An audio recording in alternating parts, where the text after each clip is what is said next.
Would you copy a congressman's portfolio that looks more like a Wall Street AI fund than a typical DC retirement plan? Because in just a few trading days, Representative Cleo Fields went from zero to a mini Magnificent Seven tech portfolio, and almost nobody noticed. Here's what happened.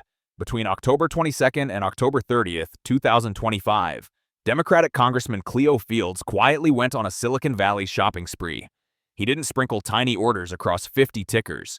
He went big, fast, and focused. Filings show a rapid build-out in some of the market's favorite mega-cap winners. Apple, not once but twice, including a buy in the $250,000 plus range. NVDA, Alphabet, both GOOG and GOOGL share classes. Taiwan Semiconductor, and then, on October 30th, a six-figure purchase of Netflix stock. That's a lawmaker assembling, in about a week, a concentrated tech-heavy basket that looks a lot like a stripped-down Magnificent Seven play. Most members of Congress hold sleepy mutual funds, broad index ETFs, or a scattershot mix of blue chips. Diversified, cautious, political. Fields is doing something very different. He's leaning hard into the exact corner of the market that has driven most of the S&P's returns in the AI era.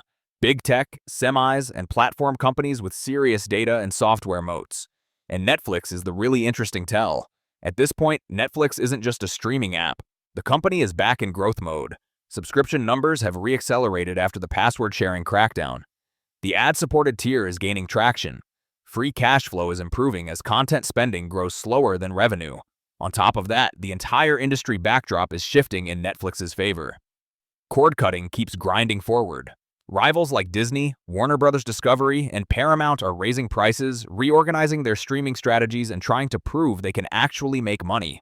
Markets have started rewarding earnings discipline over pure subscriber bragging rights, and Netflix, as the scale leader, suddenly looks like the adult in the room.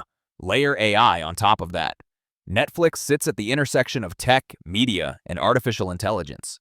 Its recommendation algorithms, personalization engine, and emerging ad tech stack are all machine learning stories. In a market obsessed with AI-driven earnings growth, Netflix starts to rhyme with the broader theme Cleo Fields is buying: NVIDIA chips, Alphabet's AI search and cloud, Apple's device ecosystem, and Taiwan Semi's role as the foundry behind so many advanced processors.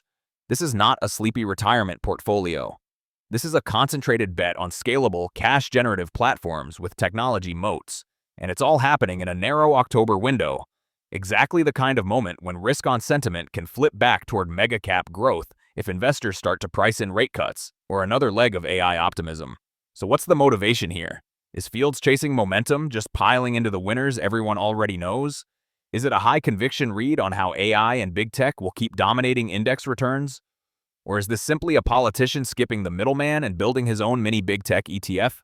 Compared to the average congressional portfolio, the message is loud. More tech, more concentration, more risk, and, potentially, more upside if the AI trade keeps working. For retail investors watching from the sidelines, Cleo Fields' Silicon Power play raises a bigger question. When a member of Congress races into the same mega-cap names powering the indexes, Apple, NVIDIA, Alphabet, Taiwan Semi, and now a six-figure Netflix buy, are they late to the party? Or signaling they think the AI and platform story still has legs? This isn't personalized advice, but the pattern is clear. Lawmakers who usually tiptoe around sector bets don't suddenly build a mini Magnificent Seven unless they're comfortable embracing the same growth engines Wall Street can't stop talking about. Whether you see it as smart alignment with market leadership or just polished momentum chasing, it's one more data point in the ongoing tension between Congress, big tech, and the AI future they're supposed to regulate. If you want to keep tracking these Silicon Power plays from Capitol Hill, hit subscribe, turn on notifications, and follow along as we decode the next round of congressional trades on capital gains.